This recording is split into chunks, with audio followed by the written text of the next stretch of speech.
আসসালামু আলাইকুম। বিসমিল্লাহির রহমানির রহিম। সূরা তাকাসসুর।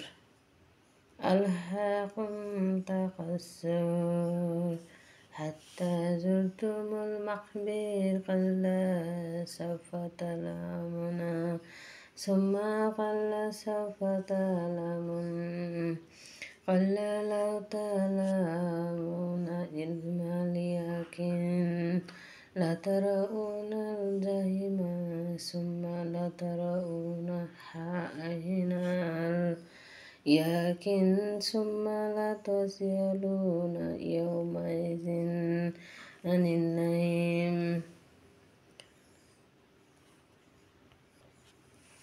বাংলা অর্থ: তোমাদের প্রাচুর্যের লালসা ভুলিয়ে রাখে কবরে যাওয়া পর্যন্ত না, শীঘ্রই তোমরা জানবে। আবারও বলছি, না, শীঘ্রই তোমরা অবগত হতে পারবে, কখনোই নয়।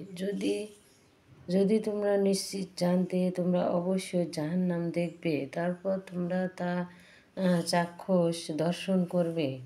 পরে সেই দিন তোমরা অবশ্যই আমার দেওয়া নিয়ামত সম্পর্কে জিজ্ঞাসিত হবে।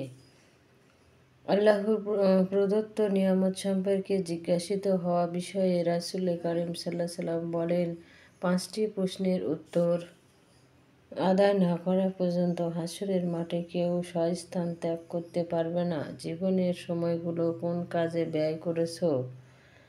সে তার যৌবন শক্তি কোন কাজে ব্যয় করেছে? সে ধন সম্পদ কোন পন্থায় উপার্জন করেছে, অর্থাৎ বৈধ পন্থায় না অবৈধ পন্থায়? সেই ধন সম্পদ কোন কাজে ব্যয় করেছে? প্রদত্ত ইলম জ্ঞান বিদ্যা অনুযায়ী কতটুকু আমল করেছে? কুরাইশ বংশে 2টি গোত্র ছিল। একটি বনু আবেদে মানাফ, যাদের মধ্যে নবী করিম সাল্লাল্লাহু আলাইহি ওয়াসাল্লাম জন্মগ্রহণ করেছিলেন। অপর গোত্র হলো বনু জাহামের, যাদের সর্দার ছিল আস ইবনে ওয়াইল। একদিন এই গোত্রদ্বয় পরস্পরের সাথে গর্ব করে একে অপরকে বলতে লাগলো, আমরা ধন সম্পদ ও জনসংখ্যায় তোমাদের অপেক্ষা অধিক। অবশেষে পরিসংখ্যান করে দেখা গেল বনু আবেদে মানাফ সংখ্যাগরিষ্ঠ। তখন বনু সাহাম গোত্রপতি বলল, আমাদের গোত্র বাহাদুর বিধায় সর্বদা যুদ্ধে লিপ্ত থাকায় যুদ্ধে তাদের জীবন সম্মান হয়, তাই তাদেরকে পরিসংখ্যান বলতে হবে। অতঃপর তাদের সমাধিস্থলে গিয়ে জীবিত ও মৃত সকলের আদমশুমারি হলো। তখন বনু সাহামে সংখ্যাগরিষ্ঠ হয়ে গেল। আল্লাহ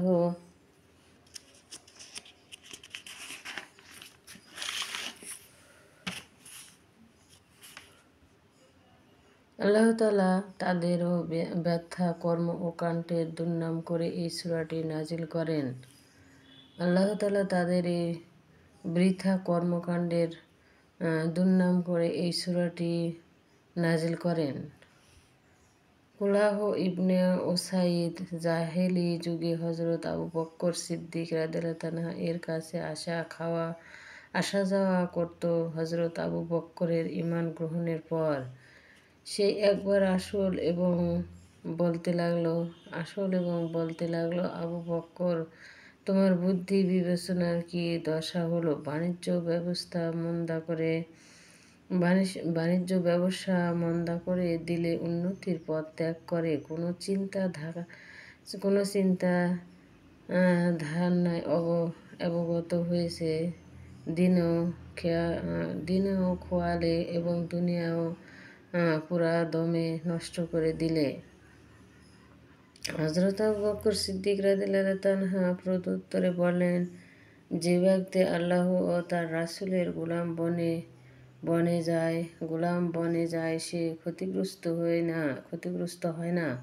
ক্ষতিগ্রস্ত হয় শুধুমাত্র ওই ব্যক্তি যে আখিরাতের কোনো চিন্তা করে না। তখন এই সূরাটি নাজিল করা হয়।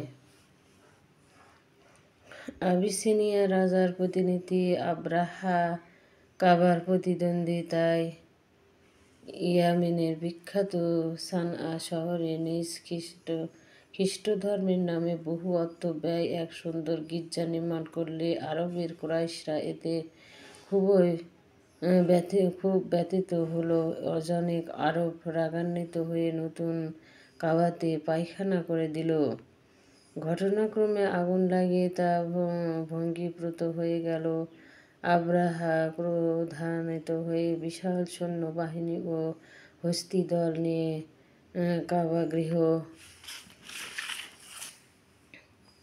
কাবাগৃহ ধ্বংসের উদ্দেশ্যে রওনা হয়ে হরম সীমায়